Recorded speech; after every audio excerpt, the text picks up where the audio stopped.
Sarah Martinez had lived in Riverside Heights for 37 years, watching the neighborhood transform from a place where children played, kick the can until sunset, to a district where mothers hurried their kids inside before darkness fell. She remembered when Mrs. Chen next door would sit on her porch until midnight, chatting with neighbors who strolled past without fear.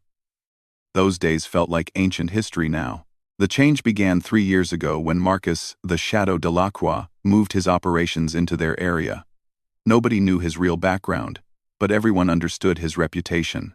He was a man who made his living from other people's terror, running protection rackets that had nothing to do with actual protection.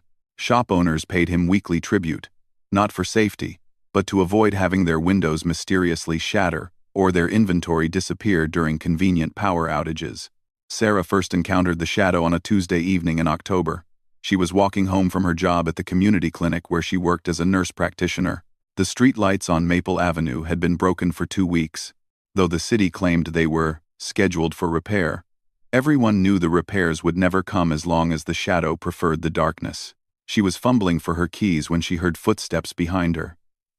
Not the normal footsteps of someone heading home after work, but the deliberate, measured pace of someone following. Sarah had spent years working emergency rooms before transferring to community health. She knew the difference between coincidence and predatory behavior. "Excuse me, lady." The voice was smooth, almost polite, but carried an undertone that made Sarah's skin crawl. She turned to see a tall man in an expensive leather jacket, his face partially obscured by the shadow of a baseball cap. "You live around here?" Sarah kept her keys positioned between her fingers, a defensive technique she'd learned in a self-defense class years earlier. "Can I help you with something?" The Shadow smiled. And even in the dim light, Sarah could see gold dental work gleaming. "Just getting to know the neighborhood, making sure everyone feels safe. These streets can be dangerous after dark." The irony wasn't lost on Sarah. She was standing face to face with the very reason these streets had become dangerous. "I appreciate your concern, but I'm fine. See, that's the thing." The Shadow took a step closer, and Sarah caught the scent of expensive cologne mixed with something else. Something metallic that reminded her of blood. "Fine is relative. Fine depends on having the right kind of protection."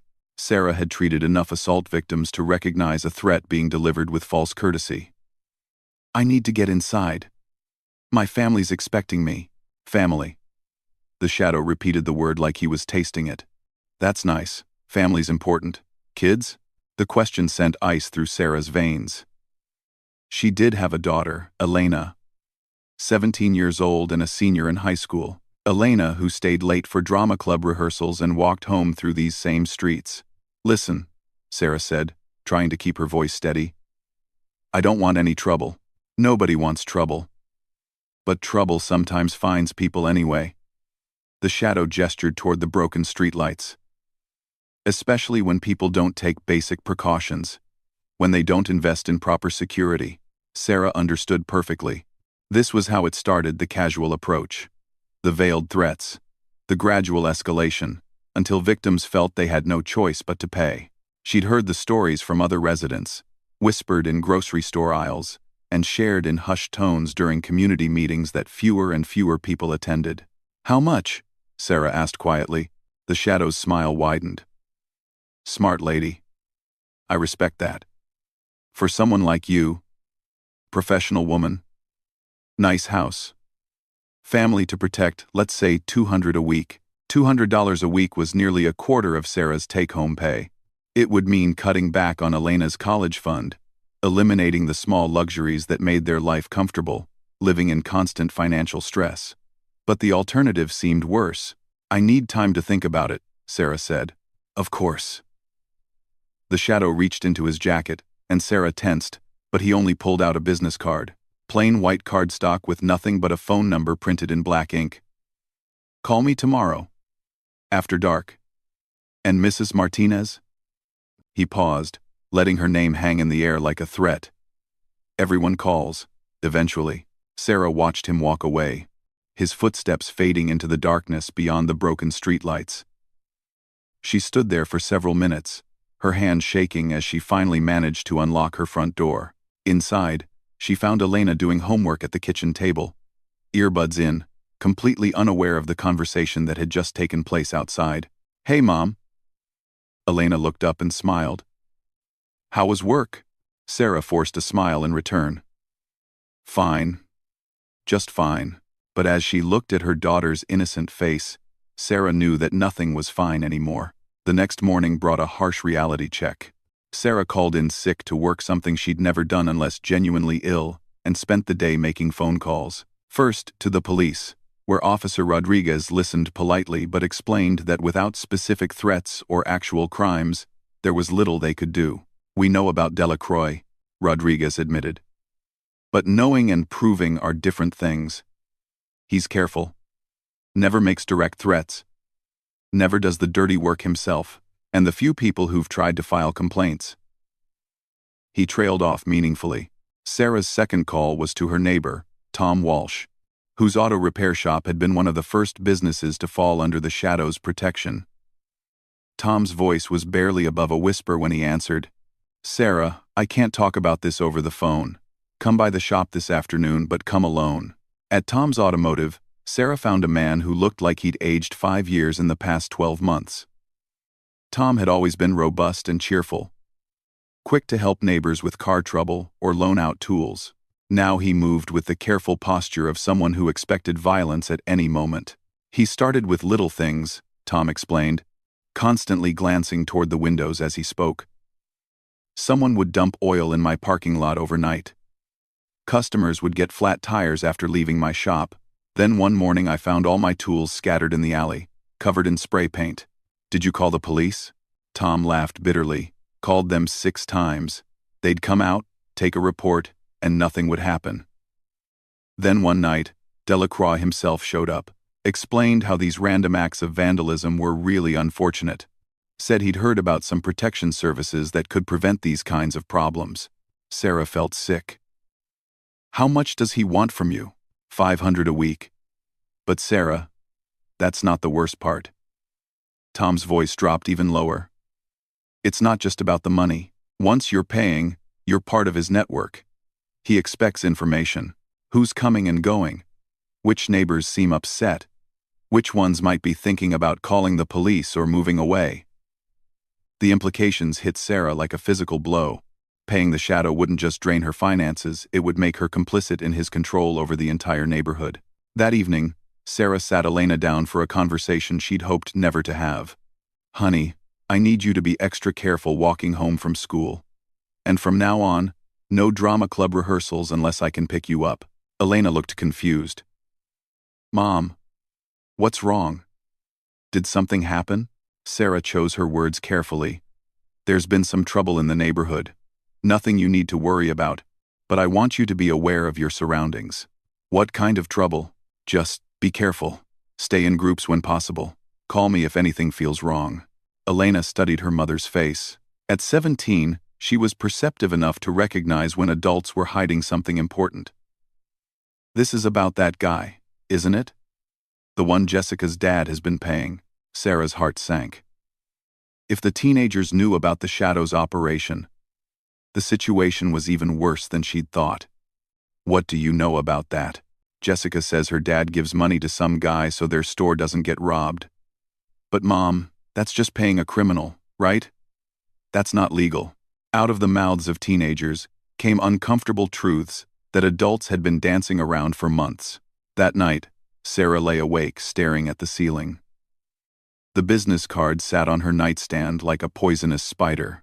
She could call the Shadow, agree to his terms, and try to pretend that paying extortion money was just another monthly expense like electricity or cable. She could become another silent participant in the network of fear that was strangling her neighborhood, or she could do something else. Sarah had spent her career helping people during their worst moments. She'd held the hands of scared patients, talked panicked families through medical crises, and stood up to doctors who treated nurses like servants.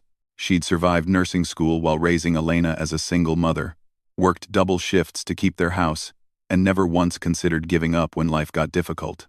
The Shadow had made one crucial miscalculation when he'd chosen to threaten Sarah Martinez. He'd assumed that because she was a middle-aged woman living alone with her daughter, she would be easy prey. He'd looked at her neat house and professional clothes and decided she was someone who would pay to avoid conflict. He'd never bothered to learn that Sarah had grown up as the youngest of 6 children in a family where standing up for yourself wasn't optional. He didn't know about the years she'd spent working night shifts in emergency rooms, dealing with gang members, addicts, and violent drunks who thought a female nurse would be intimidated by shouting and threats. He had no idea that Sarah's ex-husband had been a controlling man who tried to isolate her from friends and family until she'd finally gathered the courage to leave him. Most importantly, the Shadow didn't understand that Sarah had spent the last 17 years doing everything in her power to create a safe, stable life for her daughter. She wasn't about to let some small-time criminal destroy everything she'd worked for. As dawn broke over Riverside Heights, Sarah made her decision. She wouldn't be calling the number on that business card. Instead, she was going to do something that Marcus, the Shadow Delacroix, would never see coming. Sarah Martinez was going to fight back. She started by doing what she did best, gathering information. Over the next week, Sarah began what she privately called her research project. During her lunch breaks at the clinic, she used the computers to research everything she could find about protection rackets, organized crime, and community organizing. She learned about RICO statutes, witness protection programs, and citizens groups that had successfully challenged criminal operations. More importantly, she began documenting everything. Sarah had learned the value of detailed record-keeping during her nursing career, and she applied those same skills to tracking the Shadow's operations. She noted which businesses had new security systems that never seemed to work properly. She documented patterns in the broken streetlights, the timing of vandalism, and the rotation of unfamiliar cars that cruised through the neighborhood after dark. Sarah also began reaching out carefully to other residents. She couldn't approach people directly; that would be too dangerous. Instead, she used her position at the community clinic to start conversations. When Mrs. Patterson came in for her blood pressure medication, Sarah casually mentioned how quiet the neighborhood had become in the evenings. When young Marcus, no relation to their tormentor, brought his baby in for a checkup, Sarah commented on how few families seemed to use the playground anymore. What she discovered was both heartening and terrifying. Nearly everyone knew about the Shadow's operation, but each family felt isolated and helpless. The Kowalskis had considered moving but couldn't afford to sell their house at current market values. The Johnsons had teenage boys who'd been approached by the Shadow's associates about part-time work. Mrs. Chen had stopped sitting on her porch not because she was afraid, but because the Shadow had specifically told her that elderly people were particularly vulnerable to accidents. The picture that emerged was of a neighborhood under siege, with each family trapped in their own fear and convinced they were facing the problem alone. Sarah's transformation began with a single realization. The Shadow's power came from isolation. He kept his victims separated, each family convinced they faced the threat alone. But Sarah had an advantage. He didn't expect. Her job at the community clinic put her in contact with people from across the neighborhood, and her medical training had taught her to see patterns others might miss. 2 weeks after her encounter with the Shadow, Sarah had mapped out his entire operation. She'd identified 17 businesses paying protection money, 12 families making monthly payments, and at least 8 teenagers who'd been recruited as lookouts and message runners. More importantly, she discovered that the Shadow had a schedule. Marcus Delacroix operated like a businessman, which meant he followed routines. Every Tuesday, he collected from the businesses on the west side of the neighborhood. Thursdays were for the east side. Friday nights were reserved for recruiting new payers and making examples of anyone who'd fallen behind. He always traveled with at least 2 associates, always used the same routes, and always finished his rounds by 11 p.m. Sarah had spent years working in emergency medicine, where success often depended on understanding patterns and predicting what would happen next. She approached the Shadow's operation like a complex medical case, gathering symptoms, identifying the underlying condition, and developing a treatment plan. The first phase of her plan was communication. Sarah couldn't call a neighborhood meeting that would be too obvious and too dangerous. Instead, she used her access to the clinic's resources to create something more subtle. Working late one evening, Sarah produced a simple one-page flyer disguised as a community health notice. Neighborhood Wellness Initiative.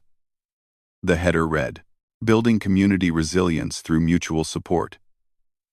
The text discussed the importance of neighbors checking on each other, sharing information about health and safety concerns, and working together to address problems that affected everyone. Hidden within the medical language were clear instructions. Phone numbers for legal aid organizations. Meeting times for a new community garden planning group that would convene in the basement of St. Mary's Church. Subtle references to documenting incidents and keeping records. Sarah distributed the flyers through the clinic's network, asking patients to share them with family members and neighbors. Within days, the basement of St. Mary's Church was hosting its first gardening meeting. 8 people showed up that first Thursday evening. Sarah recognized most of them: Tom Walsh from the auto shop, Maria Santos, whose family owned the corner grocery store, elderly Mr. Peterson, who'd lived on Oak Street for 40 years, Jennifer Kim, whose husband worked night shifts and worried about leaving his family alone. "I know why we're all here," Sarah began, her voice steady despite her racing heart. "And I know we're all scared. But being scared separately hasn't solved anything. Maybe it's time to try being scared together." Tom Walsh spoke first, his voice rough with months of suppressed anger. "You don't understand what you're suggesting, Sarah. This isn't some community problem we can solve with good intentions. Delacroix isn't just a neighborhood bully. He's connected to serious people." "What kind of connections?" Sarah asked. "Word is he's got backing from the Meridian Organization," Maria Santos said quietly. The Meridian Organization was a criminal enterprise that operated across 3 states, dealing in everything from drug distribution to money laundering. "My cousin lives downtown. Says Delacroix used to work for them before he came here." Sarah felt her stomach tighten, but she kept her voice calm. "So we're dealing with more than just one man." "A lot more," Jennifer Kim confirmed. "My husband's friend works for the city. He says there've been complaints about Delacroix for over a year, but every time the police start investigating, someone makes phone calls and the cases disappear." Mr. Peterson, who'd been silent until now, cleared his throat. "I lived through worse than this," he said slowly. "Grew up in a neighborhood controlled by the old Italian families. Back then, people thought there was nothing you could do about organized crime, except pay up and keep quiet." "What changed?" Sarah asked. "One thing. Somebody started keeping records. Real records. Names, dates, amounts. Evidence that couldn't be ignored or explained away." Mr. Peterson's eyes were sharp despite his age. "The FBI didn't move until they had enough documentation to make cases stick." Sarah pulled out a thick folder she'd brought with her. "I've been keeping records for 2 weeks. Business routes, payment schedules, names of associates. But I need more than one person's observations." What happened next surprised everyone, including Sarah herself. One by one, the people in that church basement began sharing what they'd seen and experienced. Tom Walsh had photos of the damage to his shop before he started paying protection. Maria Santos had kept copies of the threatening notes left at her grocery store. Jennifer Kim had security camera footage from the night her car tires were slashed. By the end of that first meeting, they'd compiled enough evidence to fill a 3-ring binder. More importantly, they'd broken the Shadow's most powerful weapon: the silence that kept his victims isolated. The second meeting brought 12 people. The third brought 18. By the end of October, Sarah was coordinating with nearly 30 residents who joined what they now called the Riverside Heights Safety Initiative. But the Shadow wasn't blind to the changes in his territory. Sarah first realized they were being watched when she noticed the same unfamiliar car parked on different streets during daylight hours. Then Elena mentioned that some guy had been asking questions about Sarah at the local coffee shop where teenagers hung out after school. The warning came on a Wednesday evening in November. Sarah was walking home from the clinic when she found the Shadow waiting by her front door. "Mrs. Martinez," he said, his voice still carrying that false politeness. "I believe we had an appointment to discuss your security needs. I told you I'd call," Sarah replied, proud that her voice remained steady. "That was 3 weeks ago. See, that's the problem with procrastination. While you're thinking, problems have a way of getting bigger. The shadow stepped away from her door, but positioned himself between Sarah and the street. For instance, I hear you've been having meetings. Community organizing. That's admirable, but it can also be dangerous. Sarah's training kicked in. Just like in the emergency room, the key to handling dangerous situations was staying calm and focused. I'm not sure what you mean. I'm not sure what you mean. Of course you don't. The shadow's smile was cold. Let me be more specific. Your daughter Elena walks home from school every day, takes the same route, arrives at approximately the same time. Pretty girl, popular with her classmates. It would be terrible if something happened to her. The threat to Elena hit Sarah like a physical blow, but it also triggered something else, a protective fury that burned away her fear. Are you threatening my daughter? I'm expressing concern for her safety. These streets can be dangerous, especially for young people who don't have proper protection. The shadow pulled out his phone and showed Sarah a photograph of Elena walking with friends after school. Accidents happen. Teenagers make poor decisions. Sometimes they get involved with the wrong people. Sarah stared at the photograph, memorizing every detail. This was evidence. This was documentation. This was exactly the kind of mistake that would bring down Marcus Delacroix. How much? She asked quietly. For you and your family? Given your recent activities, let's say $500 a week. $500 was more than Sarah's mortgage payment. It was an impossible amount, clearly intended as punishment for her organizing efforts. I need time to figure out how to get that kind of money. You have until Friday night. And Mrs. Martinez? The community meetings end now. If I hear about any more gatherings, any more record keeping, any more questions being asked around the neighborhood, the price doubles. The shadow walked away, leaving Sarah standing in front of her house with shaking hands and a burning determination. He'd made another crucial mistake. He'd given her a deadline. Sarah had 48 hours to finish what she'd started. That night, Sarah called an emergency meeting of the safety initiative. This time, they didn't gather in the church basement. Instead, they met in Dr. Williams's house. He was a retired physician who joined their group and whose home had a finished basement with multiple exits. We're out of time, Sarah announced to the 23 people who'd assembled on short notice. Delacroix knows about our meetings. He's escalated to direct threats. We either act now, or we lose our chance. Tom Walsh looked grim. What are you proposing? Sarah opened her laptop and displayed a detailed map of the neighborhood. We have documentation of crimes spanning 6 months. We have photographs, financial records, witness statements, and evidence of conspiracy. What we need is a way to get all of this information to law enforcement simultaneously, in a way that makes it impossible to ignore or suppress. The local police won't act, Maria Santos said. We know they've been compromised. Not local police, Sarah replied. FBI. State Attorney General's office. Media. All at the same time. Dr. Williams leaned forward. That's a substantial risk. If this doesn't work, Delacroix will retaliate against everyone involved. He's already retaliating, Jennifer Kim pointed out. The only question is whether we face his anger as individuals or as a unified group. Sarah had spent the afternoon researching federal law enforcement procedures and media contacts. The FBI has a public corruption task force that handles cases involving criminal organizations and compromised local officials. The state attorney general has specifically requested tips about protection rackets, and there are 3 investigative journalists who've been working on stories about organized crime in smaller communities. She paused, looking around the room at faces marked by months of fear and frustration. Here's what I propose. Tomorrow night, we deliver our evidence to all 3 entities simultaneously. FBI field office, State Attorney General's hotline, and media contacts. But we also do something else. We go public immediately.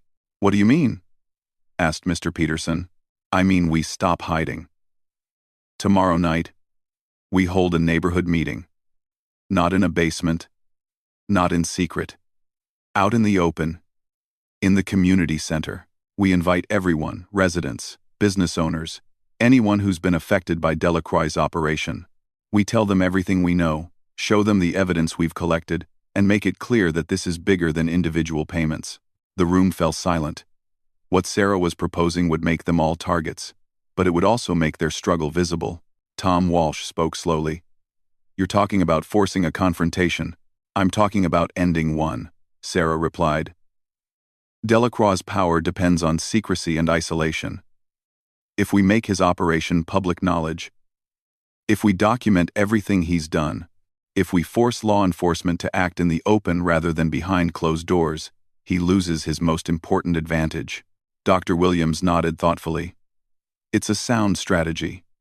Medical, actually. When you're dealing with an infection that's spread through an organism, sometimes the only effective treatment is to flood the entire system with antibiotics. And sometimes the patient dies from the cure," Tom pointed out. Sarah thought about Elena, about the photograph on the Shadow's phone, about the slow strangulation of everything that had made Riverside Heights a community. "Sometimes," she said quietly. "But this patient is already dying. The question is whether we fight for a chance at recovery or just make the decline more comfortable." One by one, the members of the safety initiative committed to Sarah's plan. They would spend Friday documenting final details, copying evidence, and preparing materials for distribution. Friday night, they would go public with everything. Sarah walked home through the dark streets, knowing that in 24 hours, everything would change. Marcus, the Shadow, Delacroix, had built his empire on the assumption that ordinary people would always choose safety over principle, comfort over courage. He was about to discover how wrong he could be. Friday evening arrived with unseasonable warmth for November. Sarah stood in the bathroom mirror, applying lipstick with hands that were surprisingly steady. Tonight, she would either liberate her neighborhood or destroy herself trying. There was something liberating about knowing you'd reached the point where retreat was impossible. Elena knocked on the bathroom door. "Mom, there are news vans outside." Sarah had expected this. Part of her plan involved timing the information release to create maximum pressure on law enforcement. The investigative journalists she'd contacted had been hungry for a story about organized crime infiltrating suburban communities. When Sarah had promised them exclusive access to months of documentation and a neighborhood willing to go on record, they'd agreed to have camera crews standing by. "Are you ready for this, honey?" Sarah asked her daughter. Elena nodded. At 17, she understood the stakes better than many adults. Mrs. Santos called. She said her whole family is going to the meeting tonight. Even her grandmother, who hasn't left the house after dark in 2 years. The Riverside Heights Community Center hadn't hosted a general neighborhood meeting in over 18 months. As Sarah and Elena walked the 4 blocks from their house, they could see residents emerging from homes and apartments they hadn't left after sunset in months. Families walked together in groups, many carrying printed copies of the evidence portfolio that Sarah had distributed that afternoon. Mrs. Chen was walking slowly but determinedly toward the community center, assisted by her grandson.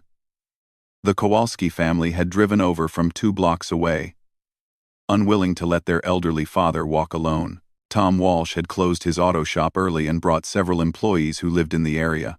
By 7 p.m., the community center's main hall was packed with over 150 residents. Sarah had never seen so many of her neighbors in one place. More importantly, she'd never seen them looking angry rather than afraid. Dr. Williams stood at the front of the room, calling for attention. As a respected longtime resident, he'd agreed to moderate the meeting. "Most of you know why we're here tonight," he began. "For too long, this neighborhood has been held hostage by threats and intimidation. Tonight, we're going to discuss what we've learned about the criminal organization that's been operating in our community and what we're going to do about it." Sarah rose from her seat and walked to the front of the room. She'd given thousands of presentations during her nursing career, but this was different. Tonight, she wasn't just sharing medical information. She was asking her entire community to take a stand that could have life-changing consequences. 3 weeks ago, most of us thought we were facing this problem alone, Sarah began. We thought that paying protection money or staying silent about threats was our only option. What we've discovered is that we're not alone. and silence hasn't protected anyone. She opened the thick folder of evidence that represented months of careful documentation. Marcus Delacroix has been operating a protection racket in this neighborhood for 3 years. He's collected over $200,000 from local businesses and families. He's recruited teenagers as lookouts and messengers. He's used threats, vandalism, and intimidation to control our community. Sarah looked around the room, making eye contact with as many residents as possible. But that's not the most important thing we've learned. The most important thing is that Delacroix's operation is completely dependent on our cooperation. He has maybe 6 associates working for him. We have over 3,000 residents in this neighborhood.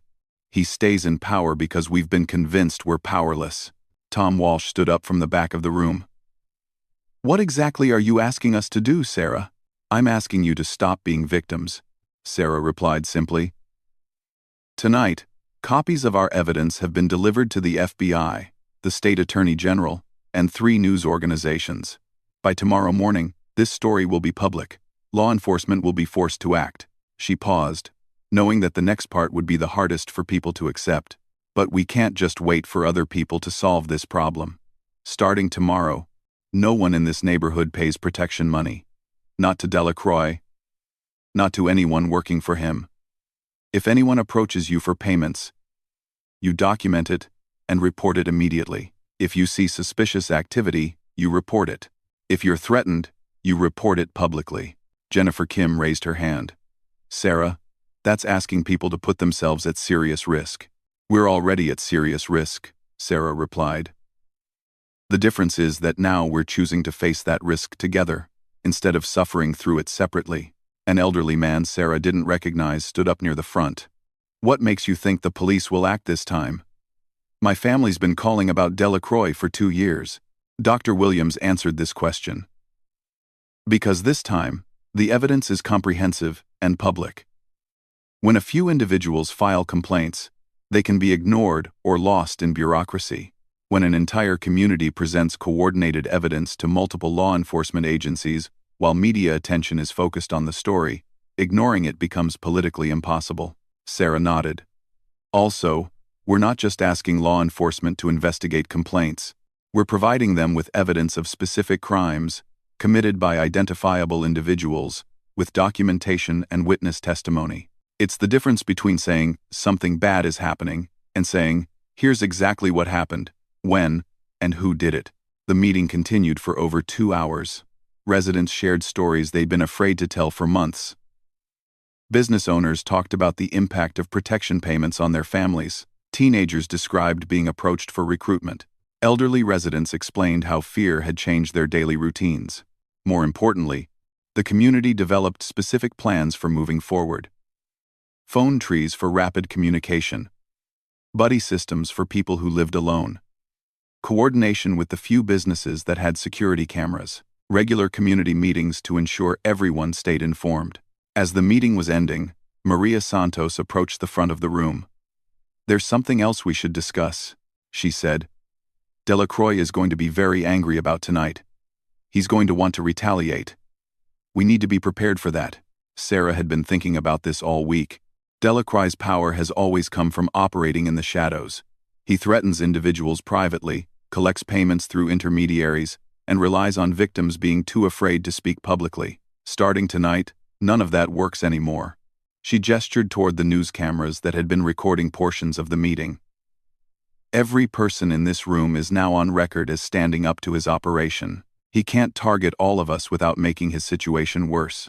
And if he does try to retaliate against specific individuals, it'll be front-page news the next day. As residents began filing out of the community center, Sarah felt a mixture of relief and anticipation. They'd crossed the line from which there could be no retreat. Whatever happened next, Riverside Heights would never again be a neighborhood ruled by fear. The first test came sooner than expected. Sarah was walking home with Elena when they saw a familiar figure standing under one of the few working streetlights. Marcus, the shadow, Delacroix was waiting for them, but this time he wasn't alone.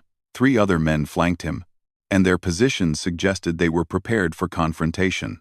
Sarah felt Elena tense beside her, but she forced herself to keep walking at a normal pace. As they approached, She could see that Delacroix's usual composure had cracked. His expensive clothes were rumpled, his face was flushed, and his hands were clenched at his sides. "You have no idea what you've done," he said, his voice lacking its usual smooth control. "I know exactly what I've done," Sarah replied calmly. "I've documented your criminal operation and made it public knowledge. You think those cameras protect you? You think because a few reporters showed up, this is over?"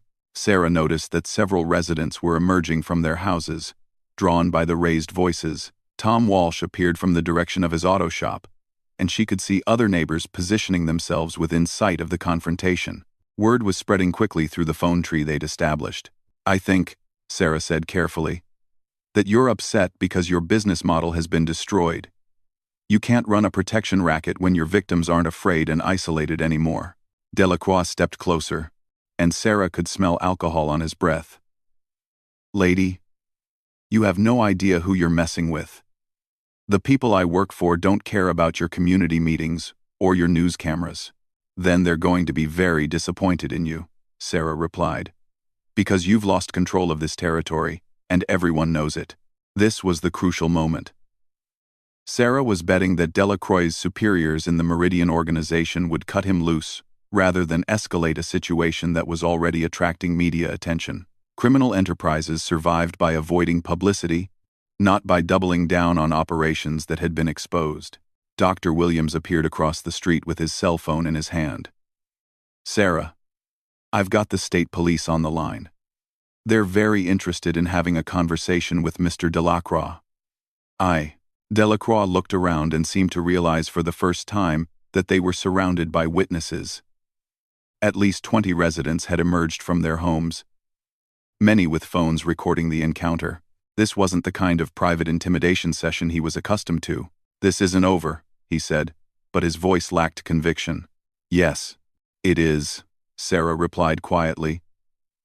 "Your protection racket is finished. Your recruitment network is blown.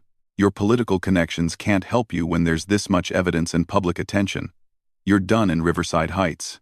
Delacroix stared at her for a long moment, and Sarah saw something she'd never expected to see in his eyes: fear. Not the calculated menace he'd used to terrorize the neighborhood, but genuine fear of a situation spiraling beyond his control. Without another word, he turned and walked away, his associates following. Sarah watched until they disappeared around the corner, then looked around at her neighbors who had emerged to support her. The transformation was complete.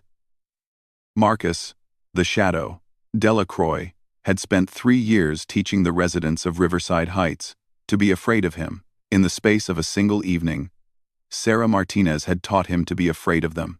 The aftermath unfolded exactly as Sarah had predicted. By Sunday morning, the story had been picked up by news outlets across the region. "Suburban neighborhood takes down protection racket," ran as the headline in the metropolitan newspaper. Local television stations featured interviews with residents who had documented months of criminal activity. The FBI arrested Delacroix on Tuesday morning as he was attempting to leave the state. By Thursday, 3 of his associates had been taken into custody. Investigation revealed that Sarah's documentation had provided law enforcement with enough evidence to pursue federal racketeering charges. More importantly, the Meridian organization distanced itself from Delacroix's operation, leaving him without the criminal connections that had protected him for years. When faced with federal prosecution and abandoned by his criminal associates, he accepted a plea agreement in exchange for information about other criminal operations. 6 months later, Sarah was standing in her front yard, watching Elena graduate from high school in the same neighborhood where she'd grown up. The graduation party that evening took place in the community center, with neighbors who no longer hurried home before dark. The broken streetlights on Maple Avenue had been repaired. The playground was full of children on weekend afternoons. Mrs. Chen was back on her front porch in the evenings, chatting with neighbors who strolled past without fear. Tom Walsh had expanded his auto shop and hired 3 additional employees. Maria Santos had opened a second grocery store location. Dr. Williams had organized a neighborhood watch program that actually focused on community building rather than defensive measures. Most significantly, the Riverside Heights Safety Initiative had evolved into a permanent community organization. They still met monthly, But now their discussions focused on positive neighborhood improvements rather than criminal threats. Other communities facing similar problems had reached out for advice on organizing resistance to criminal operations. Sarah had received recognition from the state attorney general and been invited to speak at law enforcement conferences about community organizing against organized crime. But the recognition that meant the most to her came from a simple observation. Children in Riverside Heights were once again playing outside until sunset, just as they had when she was young. Elena was heading to college in the fall, accepted to a pre-med program where she planned to study public health. During her graduation speech, she had mentioned that her mother had taught her the most important lesson of her life, that ordinary people have extraordinary power when they refuse to accept circumstances that are wrong. As Sarah watched her daughter celebrate with friends in the community center where they had once plotted against a criminal organization, she reflected on how much had changed in such a short time. Marcus Delacroix had controlled Riverside Heights through fear, isolation, and the belief that resistance was futile. Sarah Martinez had liberated it through courage, organization, and the understanding that communities are stronger than the individuals who try to terrorize them. The rumors that had once spread through the neighborhood about the Shadow's power had been replaced by a different kind of story, the story of what happens when one person decides that enough is enough and convinces everyone around them that they don't have to live in fear anymore. In Riverside Heights, the night belonged to the community again, and somewhere in a federal prison, Marcus Delacroix had plenty of time to consider how badly he had underestimated the woman who had transformed his reign of terror into his own worst nightmare.